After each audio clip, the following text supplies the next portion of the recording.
पितृ ऋण।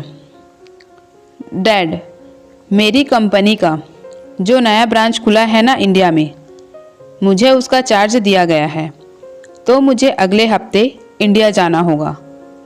पर उत्कर्ष, अभी कुछ समय पहले ही तो 1 महीना वहाँ बिताकर आए हो। तब मैं वहाँ कंपनी का नया ऑफिस स्थापित करने गया था और अब कंपनी ने इंडिया ट्रांसफ़र कर दिया है। वहाँ जो नया ऑफिस खुला है उसे अब कुछ समय के लिए मुझे ही संभालना है। धक्का लगा उन्हें। फिर से इंडिया, कितनी मुश्किल से पीछा छुड़वाया था उस देश से उन्होंने। दीनानाथ पाटिल उर्फ डैनी ने। लगा जैसे किस्मत फिर से उन्हें उसी ओर खींच रही है। डर भी लगा, कहीं उत्कर्ष तूने मना क्यों नहीं किया। कहते मेरे पेरेंट्स सीनियर सिटीजन हैं, उनकी तबीयत भी सही नहीं रहती, मैं नहीं जा सकता। ये सब बातें नहीं सुनी जाती हैं मल्टीनेशनल कंपनियों में डैड। उन्हें बस अपने काम से मतलब होता है। तो तुम कोई दूसरी नौकरी ढूंढ लो, तुम्हें तो कोई भी नौकरी मिल जाएगी। इतने हाईली क्वालिफाइड हो।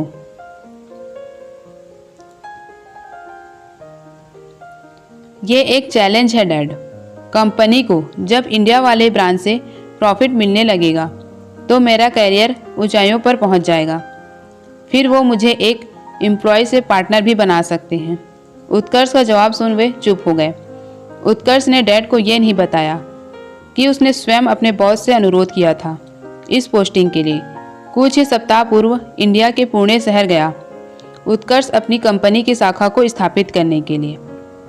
काम के बीच में पड़े एक वीकेंड में वह अपनी मौसी के यहाँ चला गया था जो मुंबई में रहती थी। पुणे में खुल रहा तुम्हारा ऑफिस? अरे वही पास में तो तुम्हारा ददिहाल है। क्या नाम था गांव का? अम्बोली। हाँ यही, याद है मुझे अच्छी तरह से। दीदी विदा होकर वहीं तो गई थी। ये सब जानकारी उत्कर्ष के लिए नई थी। अपने ददिहाल में वह किसी को नहीं जानता था। अचंभित ही रहता कि डैड के तरफ का कोई भी नज़दीकी रिश्तेदार उनके संपर्क में क्यों नहीं है। मेरे दादाजी का क्या नाम था? पाटिल, शंभुनाथ पाटिल। इससे ज़्यादा मैं नहीं जानती। अगले वीकेंड वह अम्बोली पहुंच गया था, मन में उठ रहे 1000 प्रश्नों के उत्तर ढूंढने। वो कहाँ से आया है? उसकी फैमिली में कौन कौन है? क्या कोई अपना मिलेगा? आदि। धड़कते दिल से जब वह गांव पहुंचा तो एक बुजुर्ग से उसने शंभुनाथ पाटिल का घर पूछा। पता तो उसने बता दिया, पर थोड़ा आश्चर्य जाहिर किया। कौन हो बेटा? आज तक तो शंभू काका से मिलने शहर से कोई नहीं आया। जब उनके बेटे ने धोखे से उनकी सारी ज़मीन बेच दी, वह उनसे सारे संबंध तोड़ती विदेश चला गया, तब से बेचारे दोनों अकेले ही रहते हैं। जी मैं उनका दूर का रिश्तेदार हूँ। मन बहुत व्यथित हो उठा था। उसके दादा दादी जिंदा हैं, इतने बरसों से अकेले रह रहे हैं और उसे पता ही नहीं। घर की स्थिति बहुत अच्छी नहीं थी, परंतु जो वृद्ध दाई सामने बैठे थे उन्हें देख उसकी आंखों से गंगा जमुना धारा बह निकली। कृष्णकाय शरीर पर एक छटाक मांस नहीं, पर अपना सब कार्य स्वयं करते हुए। क्या यही उसके दादा दादी हैं? उनके पांव छूते हुए जब उसने अपना परिचय दिया तो उनको संभाल पाना उसके लिए असंभव हो गया। इस मुलाकात ने स्वयं उसे भी बहुत अस्थिर कर दिया था, परंतु इस वृद्ध दंपत्ति की हालत को शब्दों में बयान करना उसके लिए नामुमकिन था, जिसका उन्होंने दशकों से सपना देखना भी छोड़ दिया था। वो अगर सच बन उनके सामने आ जाए तो दिल की धड़कन तो कुछ पल को रुकी जाएगी ना।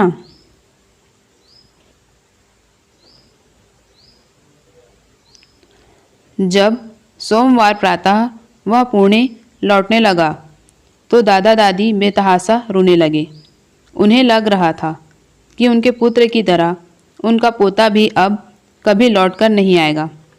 बेटे का 30 वर्षों से इंतजार कर रहे बूढ़े माँ बाप ने अपनी किस्मत से समझौता कर लिया था, पर अब दादी माँ, दादाजी, मैं आपसे अपनी कसम खाकर कह रहा हूँ, मैं आप लोगों को छोड़कर कभी नहीं जाऊँगा। फ्राइडे शाम को मैं वापस आ जाऊँगा।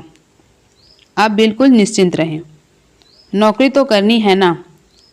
शायद ये सप्ताह उस दंपत्ति के जीवन का सबसे लंबा इंतजार रहा होगा, पर जब शुक्रवार को उत्कर्ष वापस लौटा तो मानो उनके जान में जान आ गई।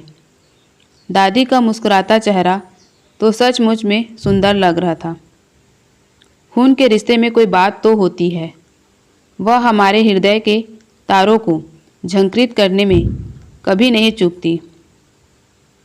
उस सप्ताहांत उत्कर्ष से जितना बन पड़ा उसने दादा दादी की रिहायशी को बेहतर करने की कोशिश की।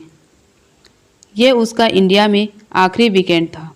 अगले शुक्रवार उसकी वापसी की फ़्लाइट थी, पर उसने अपने भविष्य का खाका